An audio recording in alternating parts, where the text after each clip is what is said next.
जय बागेश्वर धाम सरकार, जय बालाजी सरकार। दोस्तों, आप सभी लोग जानते हैं कि शारदीय नवरात्र की नौमी तिथि 4 अक्टूबर 2022 को पड़ रही है और इस दिन का महत्व भी बहुत बड़ा होता है। इसे हम लोग राम नवमी के नाम से भी जानते हैं और ये बहुत बड़ी नौमी तिथि होती है।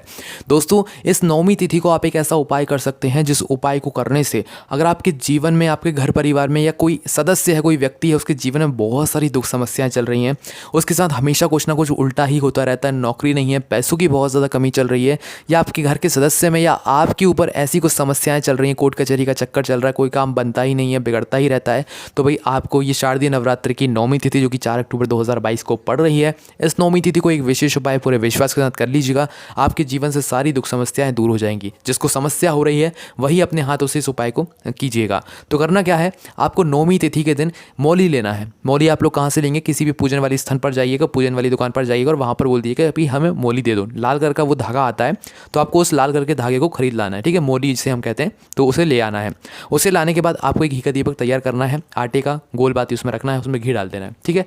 और इसको तैयार करके आपको पहुंच जाना है किसी भी बड़े वाले आंवले के वृक्ष के नीचे। कब जाना है? नौमी तिथि की प्रातःकाल सुबह सुबह और शाम से पहले आपको इस उपाय को कर लेना है। किसी भी बीच में अभी टाइम में आप कर सकते हैं, ठीक है। तो नौमी के दिन आपको जो है मौली और एक घी का दीपक तैयार करके घी का, उसे आपको किसी भी बड़े वाले आंवले के वृक्ष के नीचे लेकर चले जाना है। वहां पर जाने के बाद अब सबसे पहले उस आंवले के वृक्ष के नीचे जो आप एक घी का दीपक तैयार कर लाए हैं, गोल बाती का, आटे का, उस घी के दीपक को वहां पर जला देना है। जलाने के बाद जो आप अपने साथ मौली लेकर आए हैं, इस मौली से आपको 5 परिक्रमा करनी है। किसकी? आंवले के वृक्ष की। बड़ा वाला आंवले का वृक्ष होना चाहिए और आपको 5 परिक्रमा उसी मौली से करनी है, किसी भी बड़े वाले आंवले के वृक्ष की, ठीक है। परिक्रमा करने के बाद आपको उस धागे को तोड़ लेना है। 5 परिक्रमा करने के बाद, तोड़ने के बाद आपको उसी मौली में से एक टुकड़ा और निकालना है, ठीक है। थोड़ा अच्छा बड़ा टुकड़ा निकाल लीजिएगा, उसे तोड़ लीजिएगा। तोड़ने के बाद इस मौली के टुकड़े को आपको क्या करना है, वहाँ पर जो आंवले का वृक्ष होगा उसकी जो भी एक डगाल होगी, छोटी सी या टहनी होगी, उस टहनी में आपको इस मौली के टुकड़े को अलग से काट कर, ठीक है, तोड़कर उसे बांध देना है अपनी मनोकामना को करते हुए, ठीक है। बांधने के बाद क्या करना है, बस वहाँ पर भगवान का आशीर्वाद लेकर आपको अपने घर आ जाना है। नौमी तिथि का काम आपका हो गया। नौमी तिथि जब आएगी तो मतलब अगले ही दिन, नौमी तिथि का अगला दिन जो रहेगा, प्रातःकाल सुबह सुबह वापस आपको एक घी का दीपक तैयार करना है।